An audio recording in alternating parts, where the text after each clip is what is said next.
Dipersembahkan oleh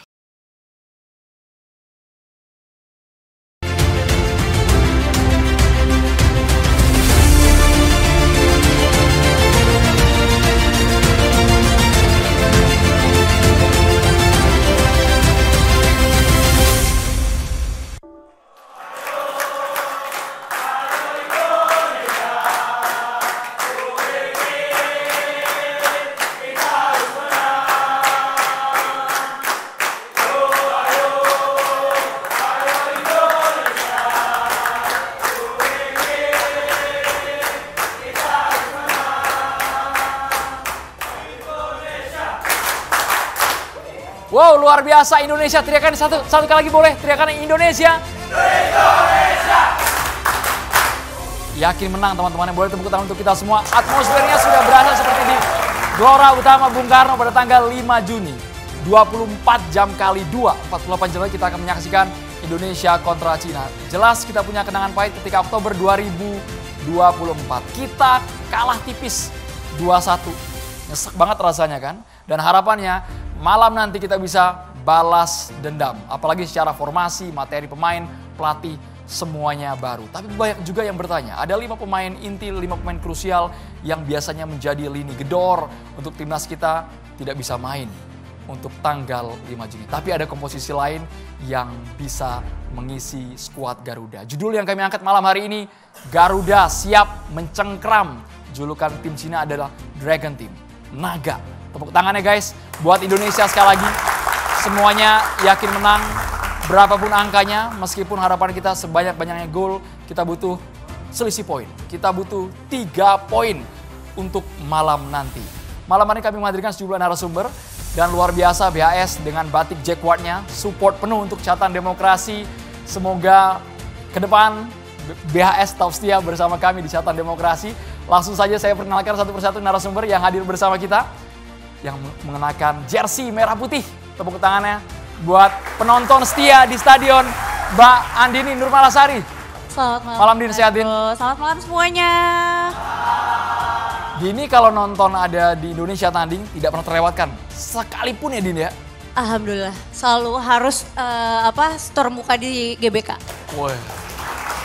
Tapi emang seru banget sih ya Mas ya, sebagai aku juga dulunya presenter bola dan aku juga penggila bola. Nonton langsung di GBK itu memang vibes-nya dan atmosfernya itu memang luar biasa banget. Jadi memang bener-bener satu kebanggaan untuk Indonesia, kita bisa berlaga di kualifikasi Piala Dunia, dan pemain-pemain kita di sini itu sekarang tuh memang keren-keren banget.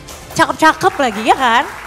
Luar biasa. Bayangin nanti Kamis malam 70.000 lebih tiket sold out, salah satunya nanti ada Andini ya yang nonton langsung ya. Terima kasih. Jangan bosan ya lihat foto-fotonya, lihat ini di Instagram, pokoknya harus selalu dukung pemain-pemain timnas, dukung sepak bola Indonesia. Wes, tepuk tangan sekali lagi. Kita tunggu nanti bagaimana komentar untuk pertandingan Indonesia kontra Cina. Kami juga menghadirkan Direktur Akademi Persija Jakarta, Bang Ricky Nelson. Selamat malam. Sehat Bang Ricky Nelson. Siap. Luar biasa Bang untuk terus dukung Indonesia. Ya, harus itu. Kita boleh ke sisi kanan dulu. Ini ada 2 gelandang, 1 gelandang serang, ada 1 back juga nih Bang Jabrik. Sehat Bang Nur Alim. Alhamdulillah. Pemain timnas kita boleh Bang sambil cek audio dulu Bang. Tes. Belum apa-apa udah gas duluan ya Bang Jabrik ya.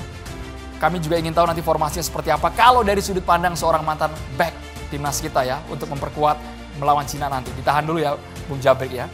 Kami juga menghadirkan Bung Pangeran Siaan, pengamat sepak bola. Bung Pangi, selamat malam Bung Pangi. Selamat malam. Dengan analisa tajamnya nanti kami nantikan. Dan yang tengah spesial nih di meja Catatan Demokrasi. Susah sekali kami biasanya mengundangnya, bahkan jadwalnya begitu padat, tapi malam hari ini meluangkan waktu untuk langsung datang ke studio. Coach Rahmat Darmawan. Assalamualaikum, selamat malam. Terima kasih banyak Coach. Dari perspektif pelatih, rasanya butuh sekali kami mendengarkan karena perubahan dari Sintayong ke Patrick Kluivert. Bagaimana nanti dari kacamata Coach Rahmat Darmawan. Kita boleh ke Bung Pangi terlebih dahulu. Bung Pangi, 2 hari lagi Bung, Indonesia kontra Cina. Untuk formasi pemain juga belum dibuka sama sekali. Line up-nya sampai dengan saat ini kami masih menunggu racikan formasi dari seorang Patrick Kluivert. Tapi dipastikan semua pemain dalam keadaan bugar. Chemistry mereka sudah solid, sudah kompak selama menjalani pemusatan di Bali kemarin. Bung Pangi? Iya, kita kalau lihat mood dan juga atmosfer timnas kita jelang laga lawan China dan Jepang ini sangat bagus ya.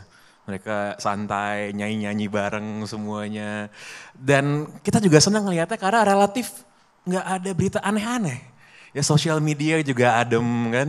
Aneh-aneh ini gimana emang? Ya kadang-kadang ada aja yang bikin ribut kan gitu kan. Itu kan mengganggu mental juga lah, mengganggu supporter, pemain juga pasti juga lihat. Tapi kita lihat loh, ini kita 2 hari lagi tanding kita nggak lihat apa-apa. Jadi semua iklim ini begitu kondusif untuk melihat nanti Indonesia main lawan China di GBK. Dan kalau kata pelatih China kan bilang, wah GBK nggak gitu istimewa. Dia ngomong gitu kan, kurang lebih gitu kan. Apa sih istimewanya GBK? Belum pernah dia ngelihat. Belum pernah dia lihat puluhan ribu orang di GBK. Ya, teriak dukung Indonesia dan ngasih pressure kepada pemain lawan. Harapan saya sih, kalau bisa boleh ngebu pemain lawan silakan. Tapi kas lagu kebangsaan negara lain tolong dihormati. Sisanya serang aja terus, cemooh aja terus. Jangan sampai kita kena sanksi lagi. Iya. Dan saya yakin nanti hari Kamis 11 naga di lapangan akan ditaklukkan oleh 11 Garuda. On fire gitu ya, optimistis. Karena kalau kita berkaca pada Oktober 2024, nyaris ball positioning kita dominan sekali, 78% seingat kami dalam catatan. Cina mungkin agak sulit berkutik, tapi mereka eksekusi selalu dapat. Bung Pangi ya. Nah, itu juga sebenarnya PR yang patut untuk dicermati. Kenapa? Menjelang kita main away lawan China itu, kita kan PD-nya luar biasa gitu waktu itu kan. Banget. Apalagi China juga lagi kurang bagus. Jadi nggak boleh over PD juga. Makanya dan sekarang kayaknya timnas kita juga udah belajar ya, bahwa fokus, tentukan nanti hasil akhir di lapangan dan semuanya saya rasa semesta mendukung kita menang nanti hari Kamis. Oke. Ini masih intro dari Bung Pangi. Kita boleh ke Bung Ricky Nelson. Bung Ricky Nelson. Ya. Melihat hari Kamis nanti Anda melihat dari persiapan, mungkin Anda juga dapat bocoran dari orang dalam bahwa semua tim sudah akan siap melumat Cina. Ya, saya setuju dengan tadi Bung Pangi katakan bahwa tetap tidak boleh overconfidence karena China juga butuh kemenangan gitu. Dan poin kita adalah besok ini nggak boleh seri. Jadi hanya satu jalan, menang. Jadi kalau draw itu kekalahan, jadi tidak ada pilihan lain. Demikian juga China, dia juga draw, itu juga membuat dia hampir tidak lolos juga. Jadi pilihannya harus menang, tetapi kita tetap harus ingat juga bahwa China juga ambil beberapa pemain yang naturalisasi juga. Ada pemain Brazil yang mereka naturalis juga. Jadi ini poin yang harus tetap jadi waspada tim pelatih bahwa tidak boleh overconfident terus kita berpikir bahwa China akan mudah dikalahkan. Enggak begitu juga gitu. Bahwa tetap suasana baik, suasana oke, semua mendukung, tapi tetap harus berpikir bahwa lawan juga bagus. Jadi tidak boleh anggap enteng lah, harus tetap fight untuk bisa meraih poin. Soal kekompakan pemain kita, naturalisasi yang mungkin selama ini mereka jarang interaksi secara langsung, tiba-tiba dikumpulkan hanya beberapa hari pemusatan latihan di Bali, yakin akan terbentuk secara... Saya pikir gak ada masalah, secara bahasa mereka udah saling tahu. Dan waktu yang ada sebelum kumpul saat ini kan Coach Patrick dan kawan-kawan sudah pergi ke klubnya masing-masing. Saya pikir itu menjadi sebuah langkah baik pelatih mendekatkan diri ke pemain, dia melihat kualitas pemain di kompetisinya. Dan itu terbukti ada beberapa pemain di Liga 1 yang dipanggil, yang sebelumnya nggak dipanggil. Lili Pali masuk kembali, lalu Bagaskara juga masuk, lalu Egy juga akhirnya kembali lagi. Ini kan berarti hasil kompetisi di klubnya mereka masing-masing. Hasil dari pelatihnya datang melihat pertandingan tersebut. Itu poin penting. Sehingga ini menjadi sebuah catatan sehingga mereka chemistry-nya akan jadi lebih baik gitu. Karena tahu bahwa ini sudah saling kenal gitu. Dan sekarang ada nama baru Beckham Putra yang juga dimasukkan. Beckham Putra. Potensinya? Ya dia tampil bagus banget di Persib sehingga juara. Sehingga perlu dikasih kesempatan. Itu semua pemain yang bagus kompetisi harusnya dikasih kesempatan gitu. Itulah sebuah fairness dari seorang pelatih timnas. Ini keren nih, orang Persija muji Persib nih keren ini ya. Patut kita contoh nih, ya kan? Sportsmanship ini namanya. Bung Nur Alim, supaya kita tidak kebobolan. Sebagai back, tips triknya bagaimana Bung Nur Alim sebelum strategi? Di persiapan untuk buat pertandingan melawan tim Cina ya. Jadi memang sih sebenarnya sudah ada kita mengantisipasi Bang. Karena pemain inti kita dari Martin Paes sama Marcelino itu memang kena akumulasi kartu. Dan itu juga mempengaruhi juga untuk buat persiapan kita melawan Cina. Yang jelas alhamdulillah juga bahwa Higner untuk buat pemain posisi belakang ini udah tidak ada kesulitan lagi untuk buat seorang coach PK untuk buat mengatur komposisi untuk menghadapi tim Cina. Di situ kan saya lihat kan di situ ada Ijes, di situ ada Rizky Ridho, apalagi ada Hubner, dan sekarang Higner itu sudah sembuh dari cederanya. Ini yang menjadi persoalan siapa yang nanti untuk buat komposisi untuk buat melawan Cina. Karena saya lihat pemain-pemain ini semuanya memang berkualitas. Tinggal nanti buat pemain yang dari bek kanan atau bek kiri siapa yang untuk buat menempati posisi itu. Karena Sandy Walsh pasti dia lagi penyembuhan cederanya. Di situ kemungkinan ada Asnawi atau di situ Yakob bisa diturunkan di situ. Tapi kalau saya lihat di sini pemain belakang kita ada Dick James itu bisa diposisikan antara pemain bek kanan ataupun bek kiri. Kalau Perdong sudah paten dia di posisi bek kiri. Saya kira untuk buat menghadapi Cina mereka sudah siap semua untuk buat komposisi pemain belakang. Oke, lini belakang sudah sangat Siap. matang. Saya ingin dengar dari Andini sebelum kita ke Coach RD. Andini, setiap pertandingan Anda selalu hadir ke stadion, perbedaan atmosfer, emosional pemain, ekspresi kelihatan betul ya. Cara mainnya, ada yang mungkin kelelahan di tengah, ada yang mungkin full power, penuh gitu. Kalau misalkan jujur sebenarnya Mas kalau mau nonton jelas itu lebih enak dari TV sebenarnya. Karena kalau misalkan dari stadion tuh karena terlalu jauh jadi kayak kurang melihat gitu. Kadang malah aku ngelihatnya tuh lewat handphone aku zoom. Tapi yang aku mau cerita ini kayak gimana dukungan supporter Indonesia tuh yang luar biasa banget itu bisa nge-boost para pemain Indonesia yang mungkin udah mulai kelelahan tapi karena kita tuh bisa non-stop di sana itu teriak-teriak, yel-yel, nyanyi-nyanyi itu mereka tuh jadi kayak punya semangat baru gitu loh. Mereka tuh kayak kita bisa kasih mereka tuh kayak doping baru gitu maksudnya dengan nyanyian-nyanyian kita, dengan gerakan-gerakan Yela itu sih GBK sih the best banget tuh luar biasa banget sih Mas. Aku nggak pernah nonton dimanapun tuh kayak seluar biasa atmosfernya di GBK sih kalau timnas main. Kalau sekarang ada 5 pemain yang kabarnya tidak memperkuat timnas. Andi ini sempat ngikutin mungkin Marcelino, kemudian ada Ragnar tidak ikut main, ada Sandi, ada Eliano semuanya tidak dimainkan karena akumulasi kartu. Betul. Ada juga yang cedera. Betul. Ya, jadi Martin P sama Marcelino itu karena lagi akumulasi kartu, Ragnar dan juga Sandy Walsh lagi cedera dan juga Eliano ada urusan keluarga karena menemani istrinya yang sedang melahirkan kan. Jadi sebenarnya mungkin kalau di lini depan nggak tahu kenapa aku suka banget tipe permainannya Ragnar karena menurut aku Ragnar ini tipe pemain yang ngotot gitu. Maksudnya tipe pemain yang ngotot dan setiap dia main maksudnya dia bisa menjadi sebuah pembeda gitu. Cuman karena sekarang lagi nggak ada, aku rasa banyak pemain yang memang pasti diharapkan untuk bisa mengisi kekosongan yang Ragnar tinggalkan. Sekarang untungnya kita udah punya pastinya striker andalan baru kita ada Ole yang sudah membuktikan 2 gol di 2 pertandingan terakhir.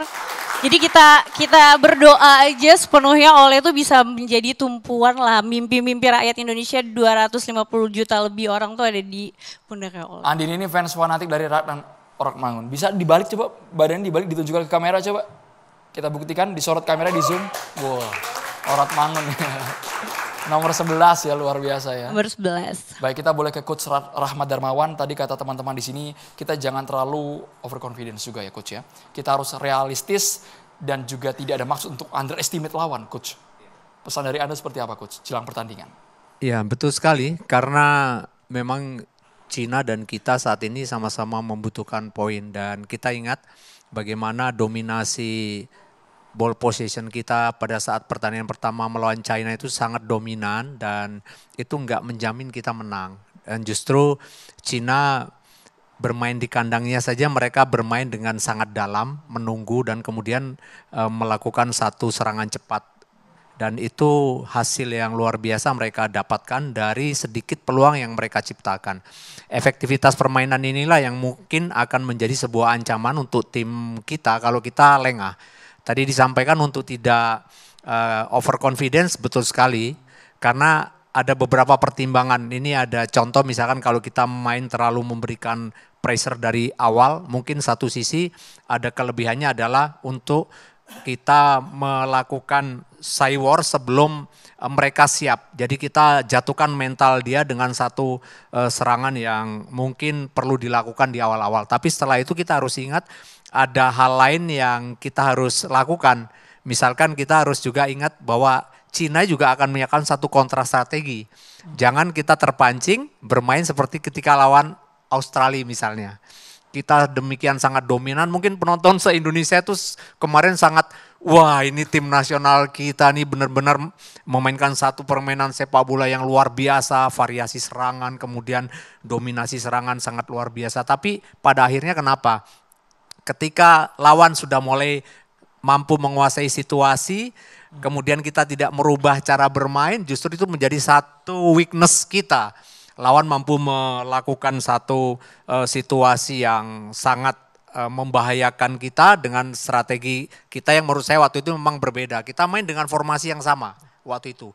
Nggak ada berubah, 3-4-3 pada saat lawan Australia, juga lawan Bahrain. Tapi ada hal yang berbeda yang dilakukan oleh Coach Patrick dalam 2 pertandingan tersebut. Ada pendekatan taktikal yang berbeda. Dan saya tentu berharap di pertandingan yang ketiga ini sudah ada satu situasi yang dibaca dan saya yakin pasti akan ada banyak perkembangan yang terjadi untuk tim nasional kita lebih baik lagi. Mengingat waktu pertemuan demikian panjang dan kemarin kita bisa melihat bagaimana cara staf pelatih membangun chemistry untuk bisa lebih baik lagi. Mungkin tadi disampaikan ada semua pemain diajak untuk melakukan program di luar itu penting. Latihan. Ya, Oh Coach, itu ya? penting. Sangat Nyanyi bareng-bareng karaokean di Bali itu penting banget itu Coach. sangat penting ya. Dan bahkan kadang-kadang pelatih juga ada banyak cara menggunakan situasi untuk bagaimana satu pemain dengan yang lain untuk lebih mengenal ya. Karena faktor psikologi itu akan menjadi sebuah hal yang begitu penting menghadapi sebuah pertandingan besar ya. Dan itu bisa dibangun melalui komunikasi. Nah, komunikasi itu bisa verbal, bisa non verbal. Nah, komunikasi kalau kita sudah dapatkan dari situasi verbal dengan kita berkomunikasi secara langsung, non verbalnya bisa dilihat dari keseharian kita mengenal pemain lewat ya mungkin dalam kegembiraan kita bisa ngeliat dia, oh ketika di lapangan dia tahu nih si A lagi agak moodnya nggak bagus, dia udah tahu temen karena memang kenapa itulah bagian dari mengenal dengan lebih dekat semua antar pemain dan itu sesuatu yang menurut saya acungan jempol buat staff coaching tim Indonesia. Menarik soal pendekatan emosional seorang pelatih ke pemain, itu betul-betul harus terjalin sebagai bagian dari komunikasi. Agar tidak ada yang miss di tengah jalan, apalagi ketika pertandingan berlangsung ya Coach ya. Betul. Sesaat lagi Coach, kita harus jeda dulu. Masih banyak yang harus kita bahas karena bukan hanya Indonesia yang punya naturalisasi. Cina punya naturalisasi, bahkan yang dikhawatirkan mereka punya wonderkid. Usia masih 18 tahun tapi dianggap sangat mematikan untuk gawang kita. Sesaat lagi hanya di Catatan Demokrasi pemirsa.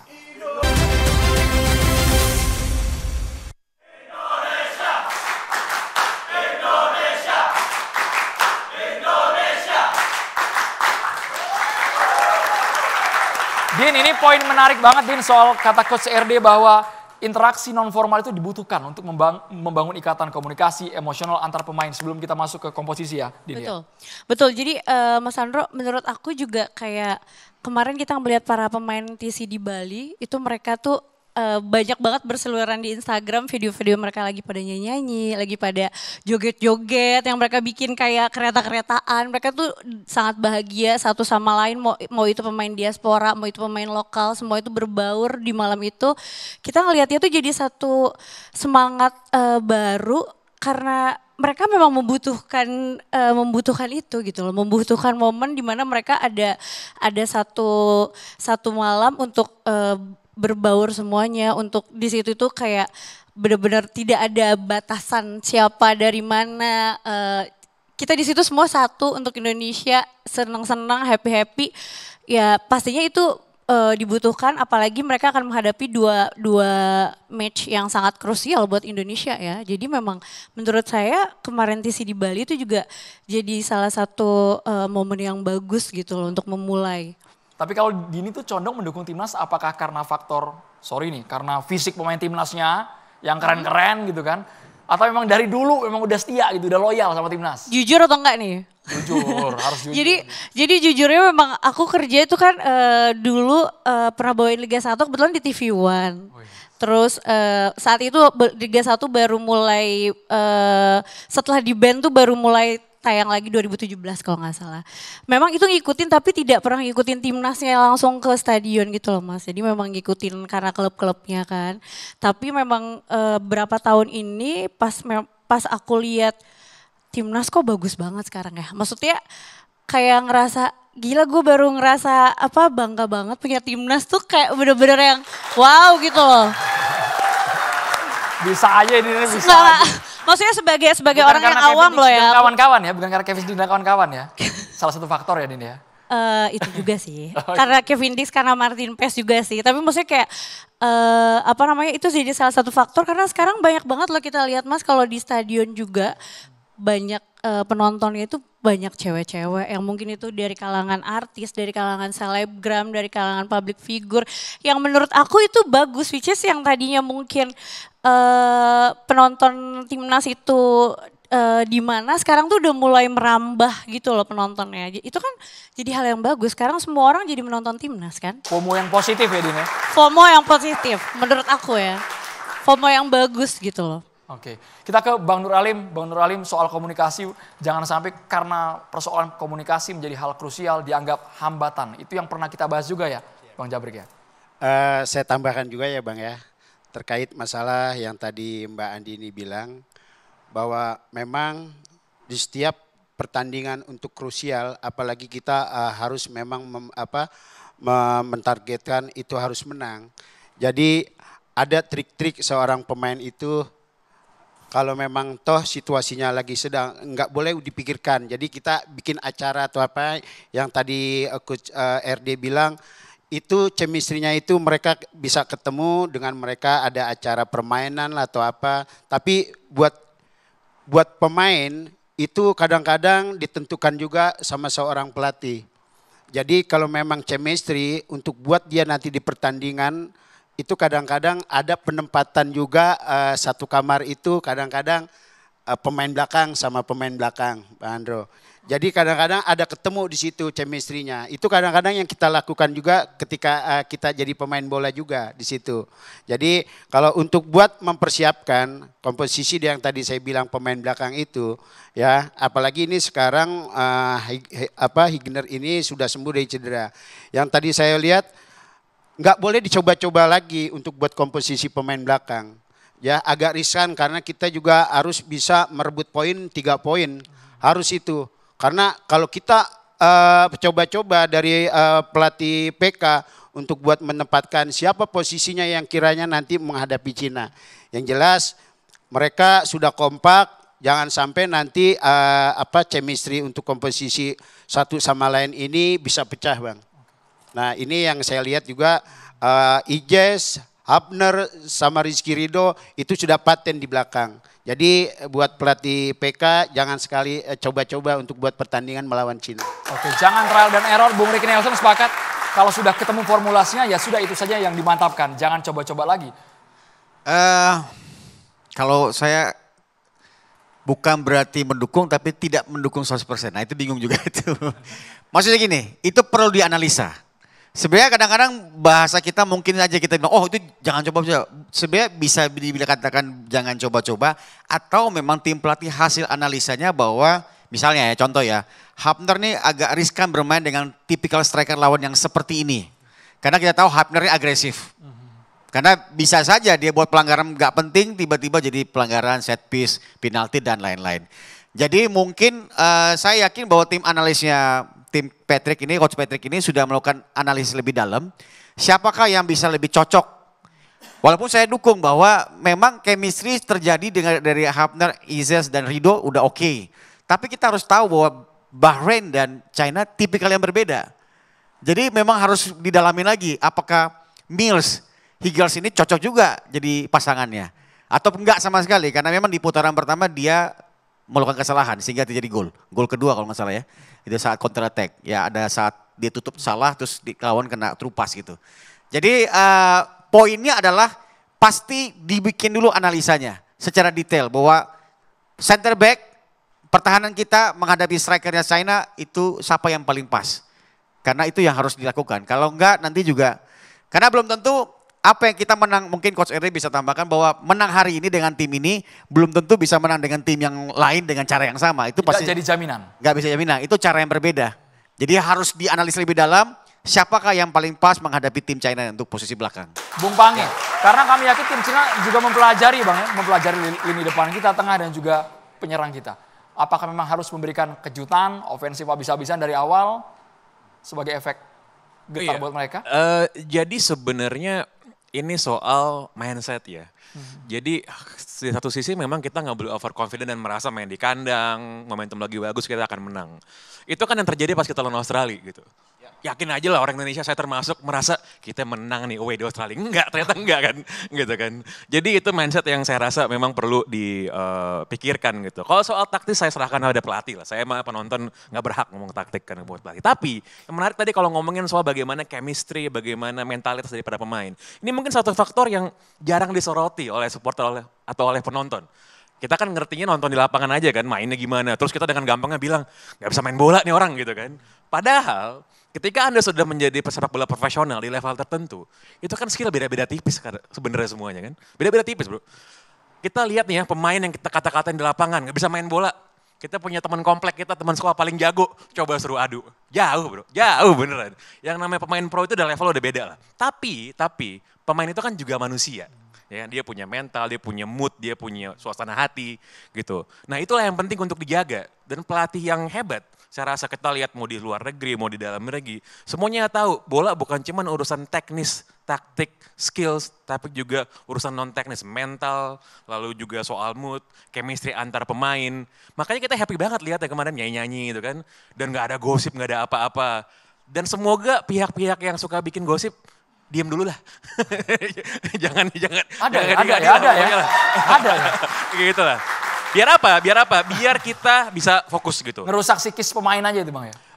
Ngerokasi ke pemain, bikin Moodnya rame berubah. di media sosial gitu kan. Dan saya mau nambahin tadi yang bilang sama Andini sih. Saya nggak pernah setuju soal term supporter FOMO nih. Kalau Andini baru nonton di GBK, saya kebetulan udah lumayan lama nonton bola di stadion, away juga untuk di Indonesia. Titik nadir saya jadi supporter timnas itu adalah AFF 2012. Ya, ketika kita punya striker yang namanya Johnny van Beukering, itu jadi striker timnas kita di depan. Gitu kan. Wah, gitu. Jadi looking back ke belakang gitu, kita lihat perjalanan kita udah jauh banget sebagai tim nasional ini sekarang gitu. Nah, biasanya kan orang-orang yang nonton bola lebih dulu merasa, wah yang baru-baru nih cupu lah gitu kan, FOMO lah. Cuman mau nonton yang ganteng-ganteng doang. Enggak, semua orang berhak kan nonton timnas Indonesia kan. Ini kan timnas kita semua soalnya kan, ya kan. Perkara mungkin ada behavior, ada habit, ada kultur tribun yang perlu kita edukasi kepada teman-teman yang baru nonton, ya kita ajarin. Tapi nggak ada yang bedanya, gue udah lama, lo baru nonton nggak? Semua sama supporter timnas Indonesia.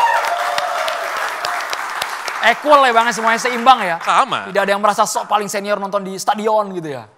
Nggak ada trofinya juga bos. Kalau udah lama nonton 20 tahun emang nggak ada yang kasih medali, selamat nggak ada kan? Nggak ada, semua sama bos.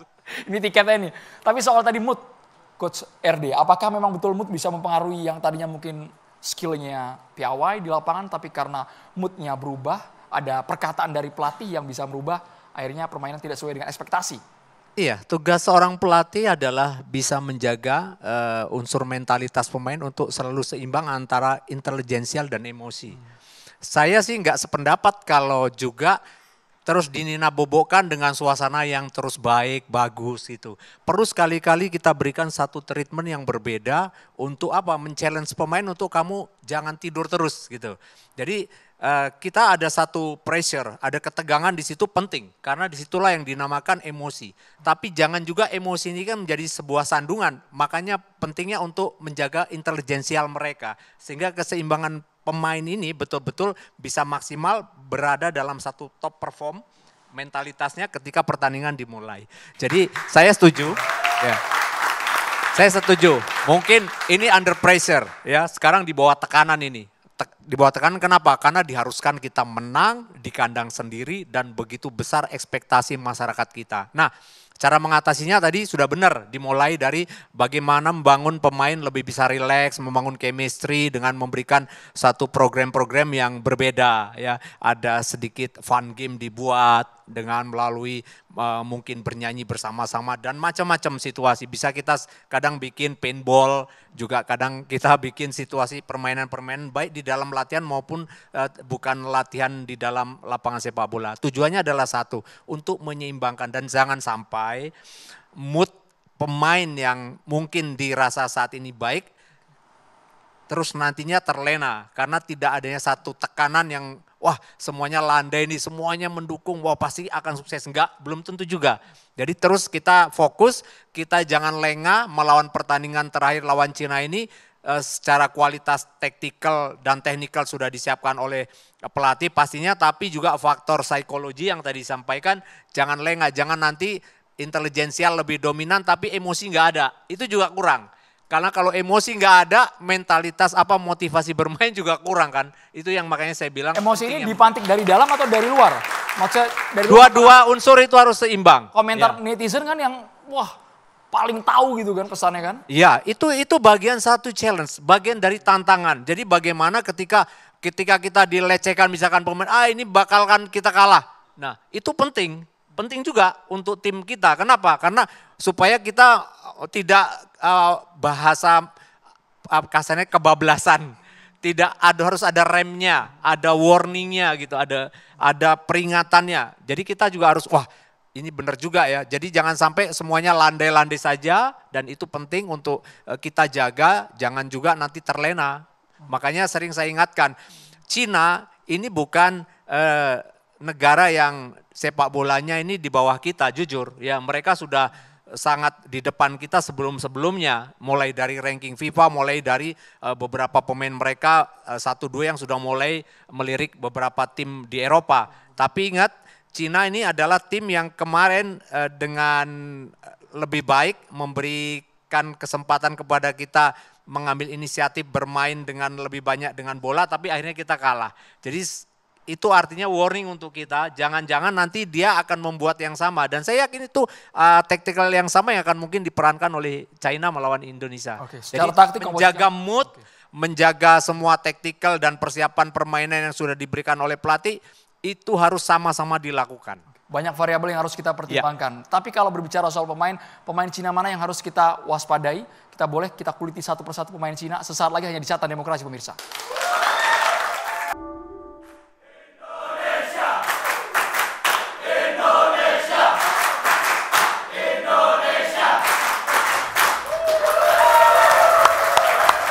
Sekarang kita bahas soal materi pemain. Ada beberapa nama yang ditakuti ketika Oktober kemarin, ada Zhang Yuning namanya. Kemudian sekarang yang diulu-ulukan oleh semua media di Cina, adanya wonderkid usia masih 18 tahun, mungkin 18 kali main sudah 9 gol.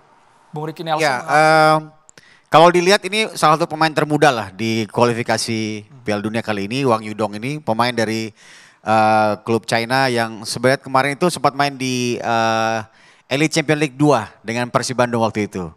Sempat main ke Bandung dia tuh. Jadi sayang kan Persib tidak bisa lebih jauh di babak itu. Dan ada juga pemain Wei Xiaohao ya yang sebagai striker juga di terakhir main lawan Australia mereka kalah, itu cukup bagus mainnya. Sama dia punya naturalisasi namanya Serginho. Untuk gelandang nyerang, gelandang bertahan. Jadi saya pikir perubahan formasi dari putaran 1 dan putaran 2 saat ini China berubah dengan 4-4-2. Kalau kita lihat lawan Australia kemarin. Itu pasti dia akan menambah atau menumpuk banyak pemain tengah. Nah ini yang jadi menarik karena kalau kita tetap dengan 3-4-3, kita akan bertemu dengan ada 4 gelandang China di tengah, sedangkan kita hanya ada 2. Kalau 2 double 10 kita nggak ikut defense. Kalau natural sebenarnya itu bisa 4 lawan 4, kalau 2 double 10 kita tuh join ke dalam. Bisa 4 lawan 4, tapi kalau enggak itu jadi masalah. Makanya kalau terakhir lawan Bahrain babak kedua terjadi, Bahrain berubah formasinya dan saya lihat Coach Patrick merubah juga formasi dengan menambah Ricky Kambuaya. Itu yang menambah jadi formasinya 3 lawan 3 di tengah. Jadi ini tactical full banget. Nah kalau kita nggak memperhatikan ini bisa berbahaya. Karena gelandang tengah itu atau posisi tengah dalam sepak bola adalah posisi yang sangat penting. Siapa yang kuasai tengah dia bisa menguasai pertandingan. Oke. Gitu. Bung Nur Alim, jangan sampai gelandangnya tengah dibobol. Bung Nur Alim.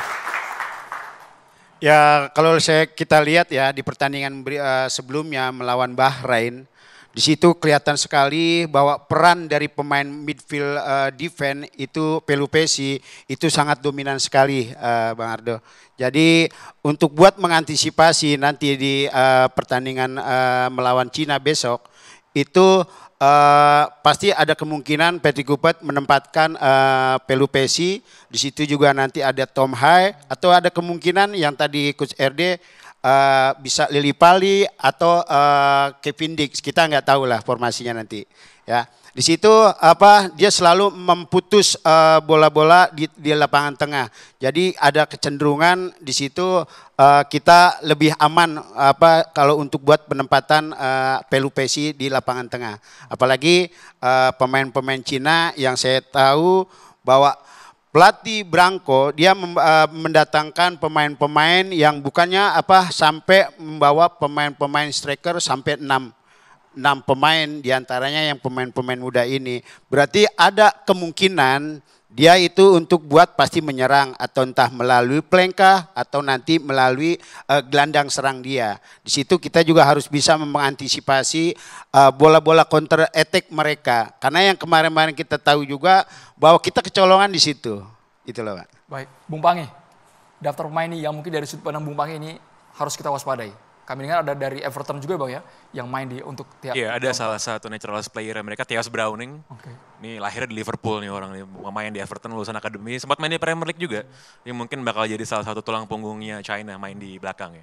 Beberapa pemain tadi udah disebut juga oleh Coach Ricky sama Bang Jabrik. Tapi kalau lihat China ini, yang menarik sebenarnya adalah China ini kan sebenarnya punya pertanyaan yang sering kita tanyain juga. Kita sering bilang 280 juta rakyat Indonesia, masa gak ada yang bisa main bola sih, bagus gitu kan. Selalu itu. China tuh 1 miliar bos. 1 miliar orang gitu.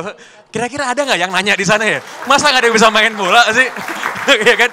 Nah ini sebenarnya apa?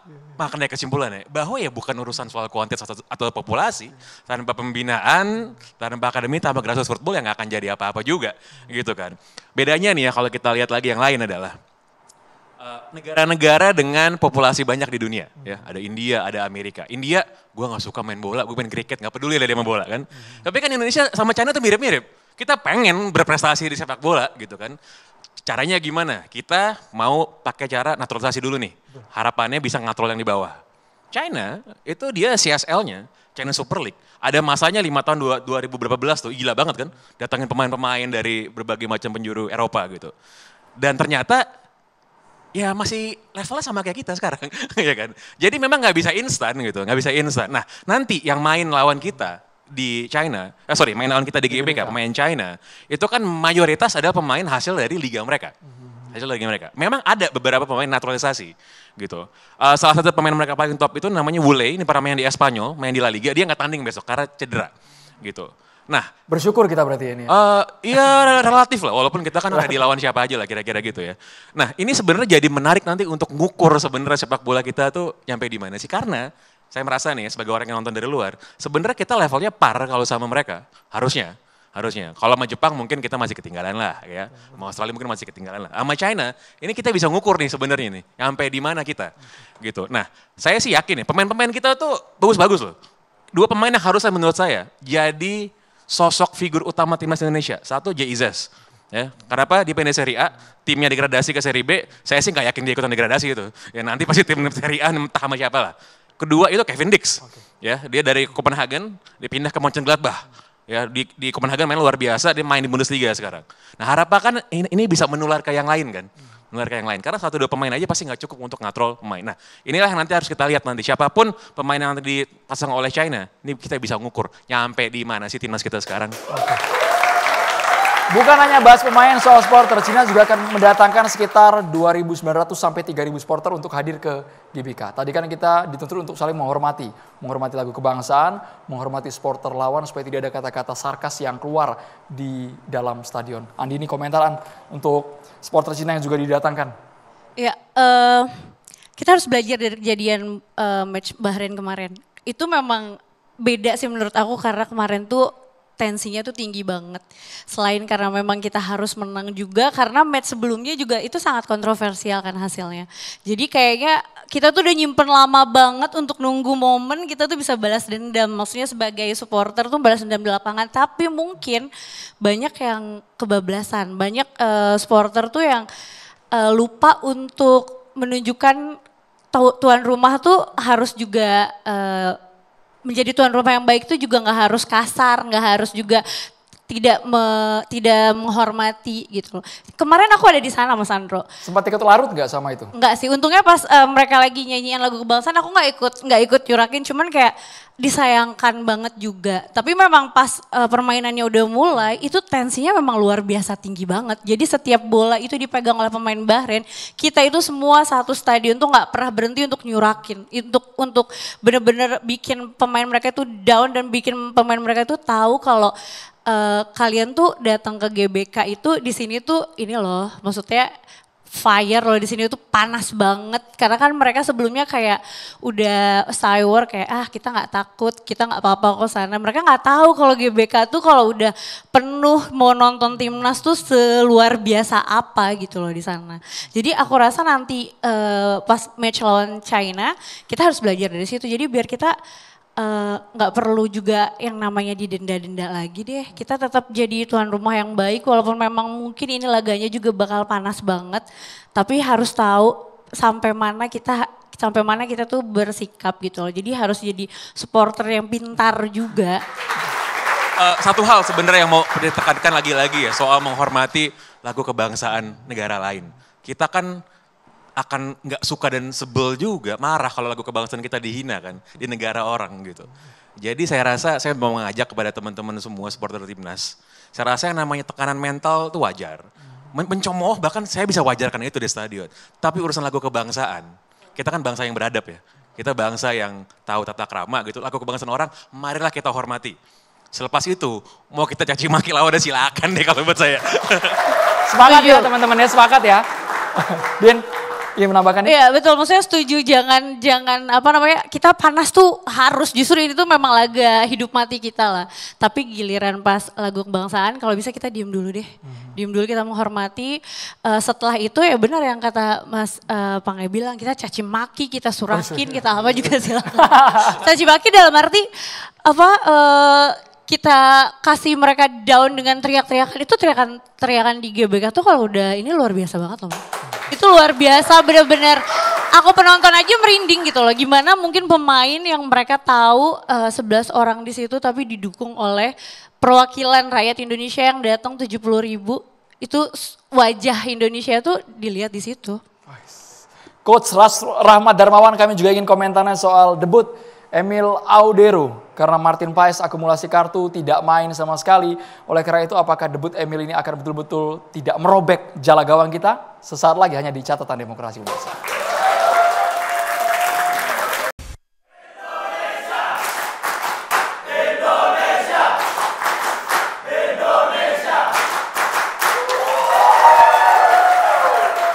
Makin malam, makin panas. Bayangkan nanti ketika 5 Juni 2025, semakin larut ke pertandingan masuk babak kedua, saya yakin suaranya akan makin gemuruh dukungan untuk timnas Indonesia. Prediksi line up kalau dari sudut pandang Coach Rahmat Darmawan seperti apa Coach? Kalau melihat line up dan saya mengikuti beberapa latihan yang kemarin dilakukan di Bali, mereka membuat satu simulasi game dan itu terlihat sekali. Kira-kira biasanya kalau dalam satu simulasi itu biasanya 70% itu biasanya sudah mereka plot kira-kira siapa yang akan dimainkan.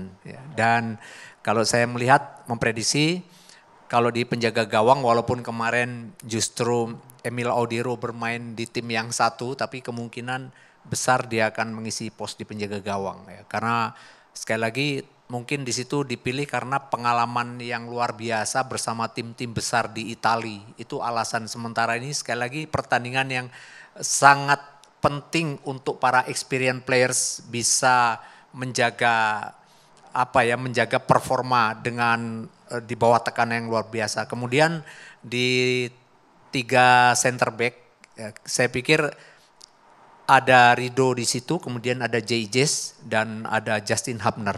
Ini 3 yang kemungkinan akan tetap dimainkan karena mereka juga mengantisipasi tentu. Kalau di pertandingan pertama lawan Australia itu bagaimana sangat mudahnya kita kalah dalam sisi kecepatan dibanding pemain Australia, tapi dengan hadirnya Rido bisa tertutupi. Hadirnya Hubner dan Ijes yang tidak lagi bermain ketika dengan bola masuk ke depan saat lawan Australia bisa tertutupi.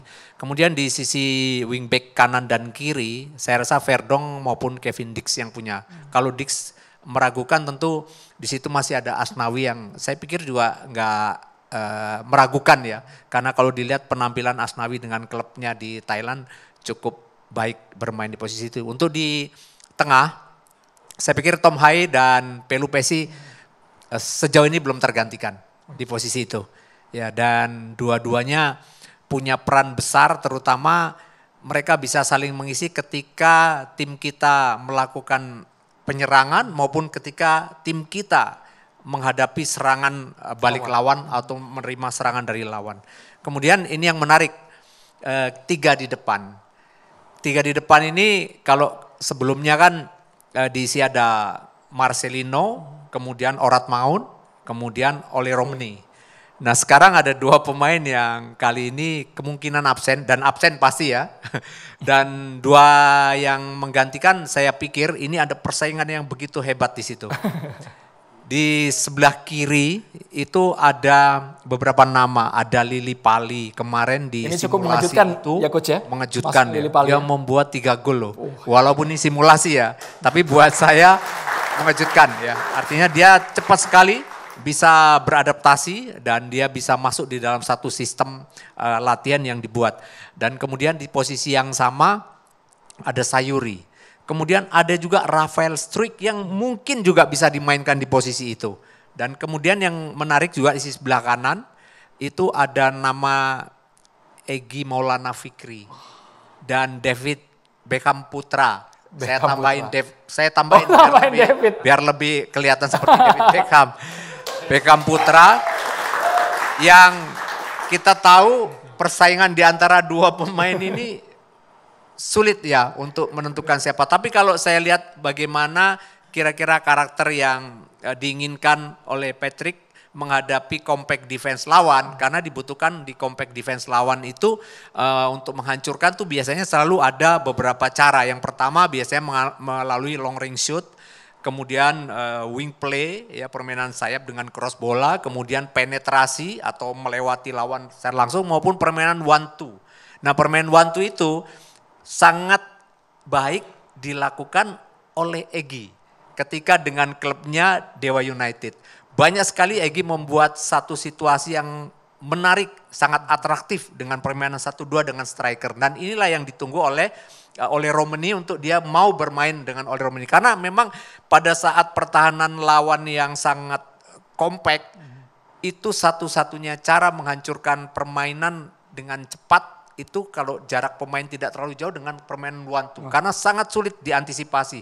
Karena tiba-tiba dengan situasi yang sangat sulit bisa melakukan placing, bisa melakukan shooting, dan banyak hal yang bisa dilakukan. Dan Egy menunjukkan performa yang baik di dalam kompetisi yang dia ikuti bersama klubnya di terakhir-terakhir pertandingan. Jadi kemungkinan itu ya, jadi ada Egy dengan Lili Pali yang akan bersaing dengan beberapa pemain tadi, dan yang pasti di top striker ada Ole Romney yang... Kira-kira kalau pertimbangan pelatih jadi starter siapa tuh di lini penyerang? Yang sepertinya persaingannya sudah begitu ketat. Ya, kalau saya pikir ya, karena ini kemungkinan di awal-awal kita akan mencoba mengambil inisiatif, tapi setelah itu kita akan menunggu di sepertiga lapangan tengah atau di on half atau di daerah kita sendiri, maka kemungkinan Lili Pali akan lebih besar potensi untuk dia bermain ya. Karena kalau kita memberi tekanan kepada lawan, pasti jarak antara daerah tengah dengan daerah serang itu menjadi dekat. Tapi kalau kita mau menunggu lawan untuk masuk, kita buat trapping supaya China menyerang, kemungkinan yang akan dipakai Yakob Sayuri dengan Egy atau dengan Beckham Putra. Ya, kemungkinan. Jadi memang tadi Setuju. Melawan siapa, kekuatannya seperti apa, dan bagaimana pemain yang akan dimainkan itu akan sangat berbeda. Jadi memang itulah kenapa selalu pelatih itu punya plan A, punya plan B, punya plan C. Sehingga ketika strategi yang kita mainkan terbaca oleh lawan dan lawan menggunakan kontra strategi dengan sangat jeli, maka kita harus berpikir, oh kita sudah punya plan B. Apa yang akan kita lakukan? Jadi itulah tahapan yang dilakukan pasti dan semuanya sudah sama-sama, apalagi pelatih kita sangat kenyang pengalaman, tentu sudah terbaca semuanya, tapi kira-kira apa yang akan dimainkan oleh tim kita dan siapa starting 11-nya, itulah yang tadi kira-kira. Tidak akan beda jauh sama simulasi coach ya. Yang menunjukkan Lili Pali sangat moncer. Hat-trick membobol gawang Emil Audero. Yes, betul. Waktu itu kebetulan Emil Audero justru bermain untuk tim yang satu. Dan Lili Pali sukses membuat hat-trick. Dan itu menurut saya bukan soal dia membuat hat-trick. Walaupun mainnya hanya 45 menit. Ya, waktu itu hanya 45 menit, tapi secara keseluruhan itu memberi sebuah gambaran kira-kira siapa yang akan dimainkan oleh Patrick Clifford. Komentar untuk kiper coach? Kiper Audero, saya pikir ini momen yang tepat untuk membuktikan diri bahwa pertandingan yang begitu ketat, yang begitu penting untuk kita, maka experience Emil Audero dengan segudang pengalamannya bermain di klub-klub besar mulai dari Juventus, Sampdoria, Inter Milan, kemudian Palermo dan sekarang akan dipinjamkan ke Como lagi ya. Ini menggambarkan dia kalau kita bicarakan mengenai pengalamannya nggak meragukan.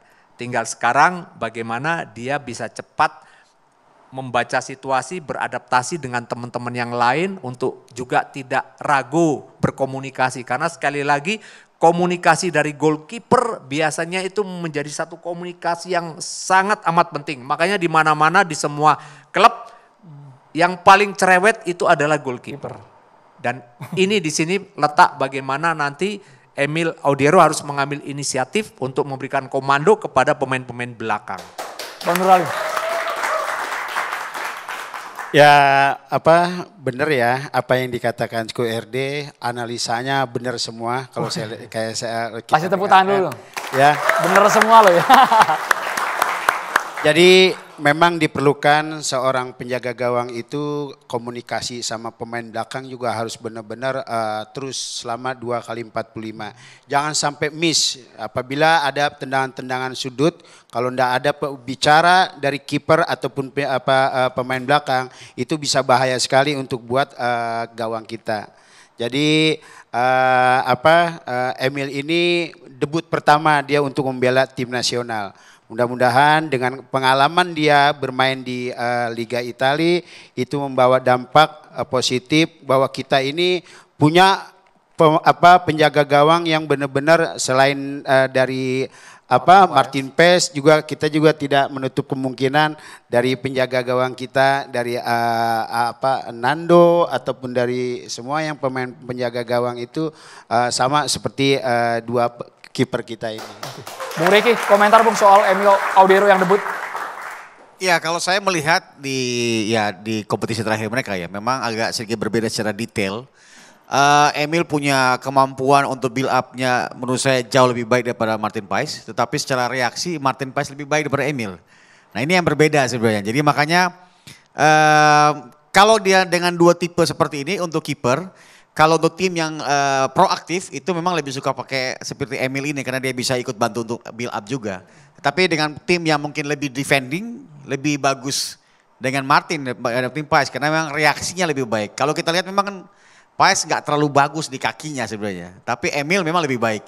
Jadi ya ini kan menurut saya nggak ada pilihan besok. Cuma Emil itu main. Jadi berharap dia punya yang tadi pengalaman. Berharap bahwa ini momen penting seperti dia bermain juga kemarin di Palermo di playoff.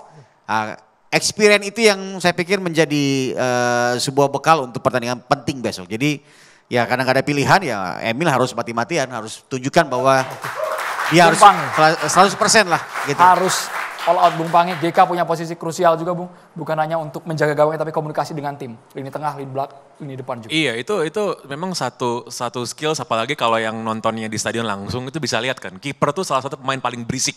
Karena pasti dia ngatur backnya di depan gitu kan. Dan Martin Paes itu so far bawel banget emang. Kalau lagi di lapangan bawel banget. Dan emang harus bawel. Karena dia kan bisa lihat semuanya ya. Dia bisa lihat posisi back ada di mana. Dia bisa nyusun defense kayak gimana. Nanti kita lihat, saya setuju sama Coach Ricky tadi.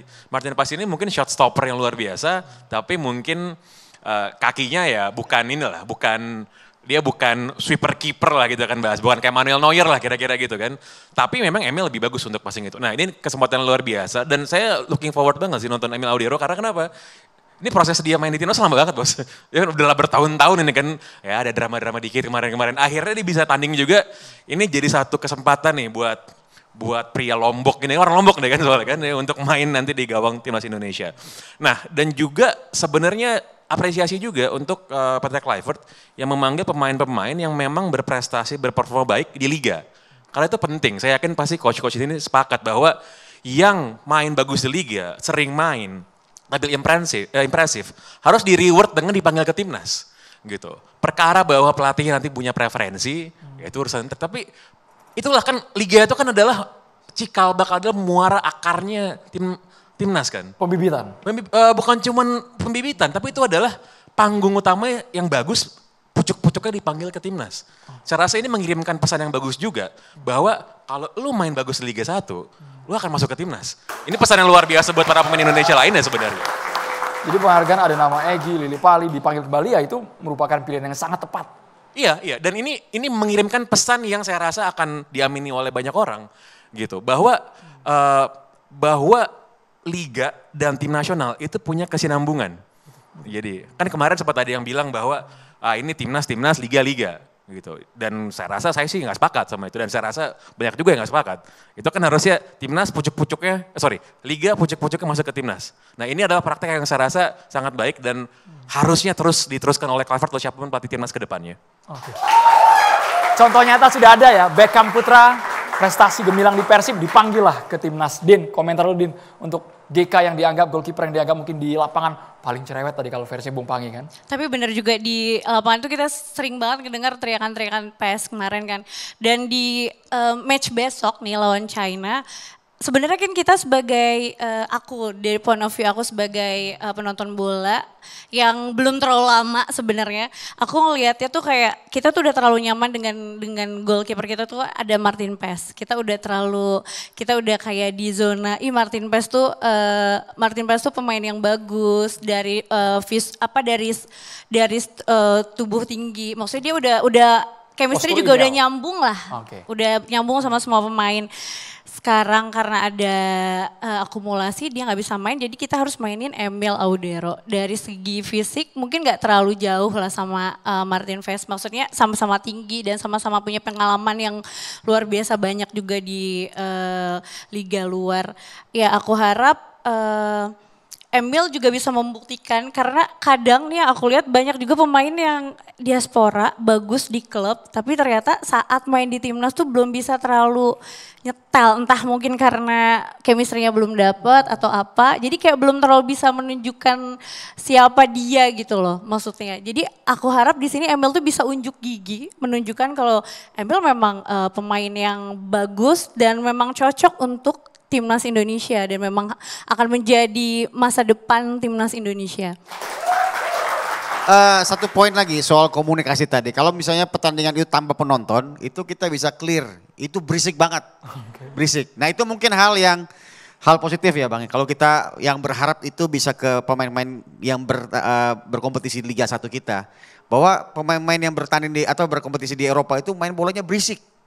Jadi diteriak, saya pegang nomor 5 ya, mungkin Bang Jabir bisa pengalaman itu ya. Saya pegang 10, itu semua ngomong.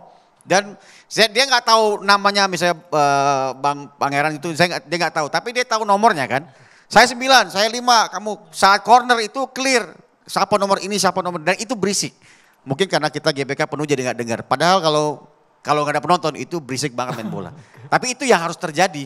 Main bola ini kan main tim, bukan main individual. Jadi harus saling komunikasi. Itu dia. Jangan ada yang ego meskipun mereka mungkin secara skill sudah tidak lagi dilakukan. Kami berharap yang ada di sini bisa dilibatkan untuk bertanya langsung dengan pelatih, dengan coach RD. Boleh nanya langsung. Kita Sebentar Bang. Bung Nur Alim ditahan dulu Bung. Kita harus jeda dulu Bung. Karena ada yang mau lewat berikut ini. Dicatat Demokrasi pemirsa.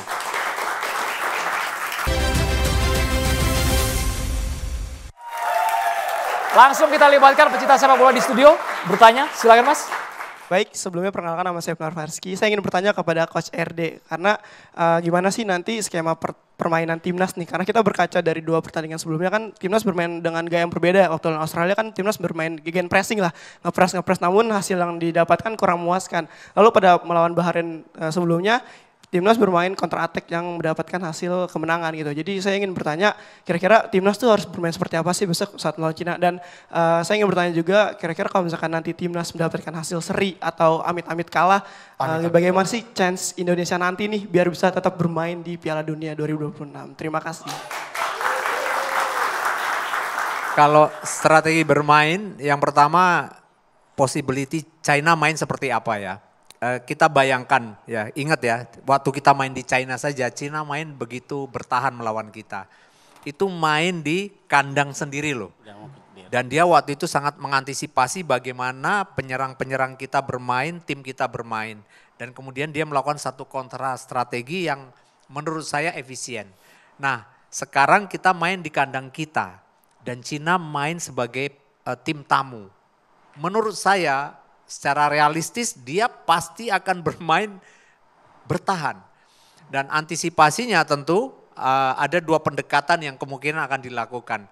Biasanya di awal-awal menit ketika mentalitas pemain belum begitu sempurna ya, terus kemudian mereka masih butuh komunikasi di antara satu dengan yang lain, itu biasanya kalau dilakukan satu tekanan, kita melakukan satu serangan yang sporadis terhadap lawan, itu biasanya bisa sedikit menggoyahkan mental mereka. Dan untung-untungan kalau kita bisa menciptakan gol di awal menit tentu akan sangat luar biasa. Dan ini kemungkinan yang akan dilakukan satu. Tapi setelah itu yang kedua pilihannya adalah justru sekarang kita memberikan tim China untuk keluar menyerang. Kenapa? Karena dengan dia keluar menyerang pasti sisi pertahanan dia tidak terorganisir dengan baik. Sehingga ketika dia menyerang ada beberapa situasi yang bisa kita manfaatkan. Tapi ketika dia keluar menyerang itu kita tentu juga harus melakukan penyiapan strategi seperti apa. Apakah kita akan lakukan pressing di sepertiga tengah yang kemarin lawan Bahrain dilakukan. Kalau itu dilakukan kemudian kita lakukan serangan balik dengan cepat ya. Dan itu bisa menjadi sesuatu yang efektif menurut saya. Karena memberikan dampak yang akan terlihat bagaimana China itu sebetulnya punya kelemahan yang sama dengan tim kita. Lemah dalam transisi menyerang ke bertahan. Sama ya. Dan ini yang saya pikir harus kita maksimalkan. Suruh mereka keluar menyerang, setelah itu kita buat trapping, kita buat jebakan, kita pressing di zona yang sudah kita putuskan, kemudian lakukan serangan balik. Jadi ada 2 situasi yang kemungkinan yang akan dilakukan. Tapi di awal-awal itu sebuah langkah, tapi tetap juga memperhatikan organisasi pertahanan. Mungkin ada sedikit memodifikasi struktur atau tim sip ketika menyerang itu berapa orang yang harus di belakang, berapa pemain yang harus di tengah, berapa orang yang akan lakukan tekanan. Tidak ketika melawan Australia itu sangat dominan sekali sampai JJ harus naik di posisi menempati posisi nomor 6 atau defensive midfield ketika menyerang ya. Dan saya pikir ini menjadi satu pelajaran. Dan kemudian mengenai peluang kita. Skenario kedua nih. Ya, skenario kita tentu kita berharap kita menang. Dengan kita menang paling tidak kita menjaga asa untuk kita ada di posisi keempat. Kita bisa juga di posisi ketiga tergantung hasil Arab Saudi.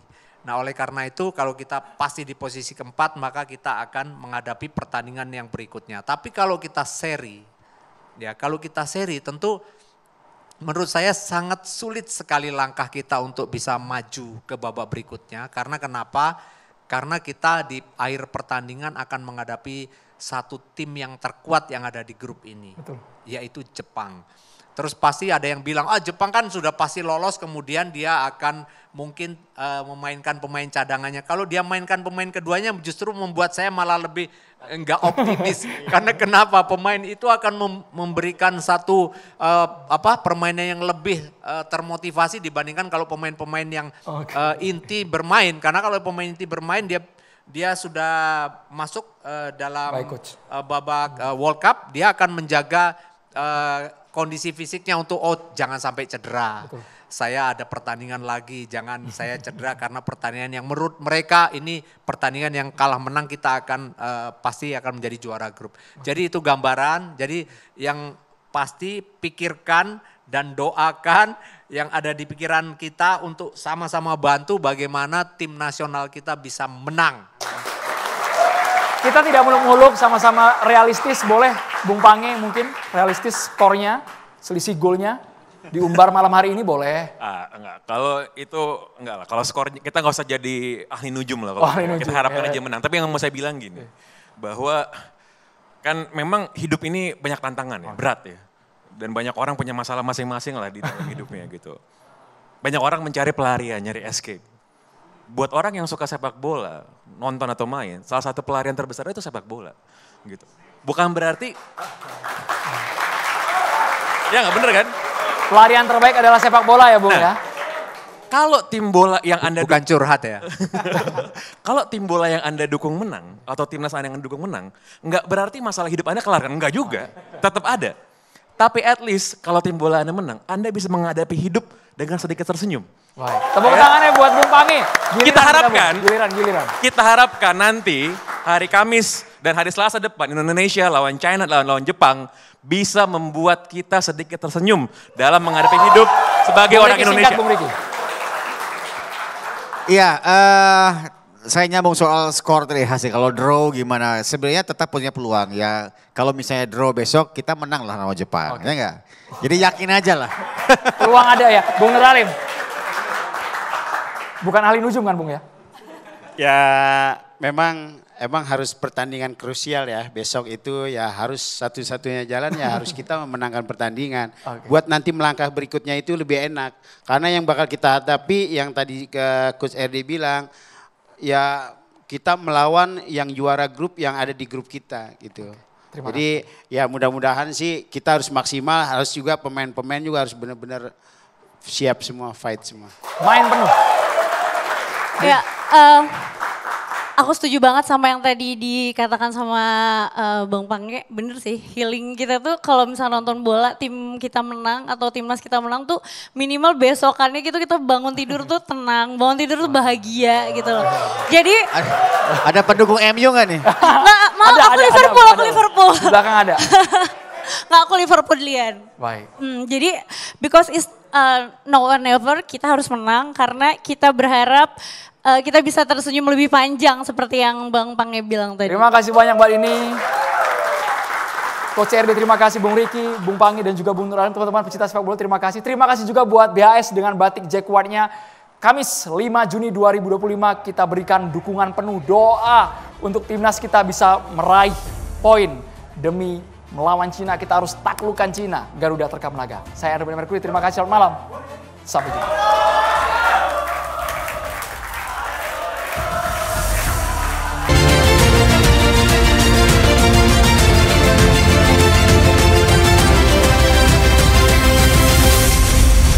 Dipersembahkan oleh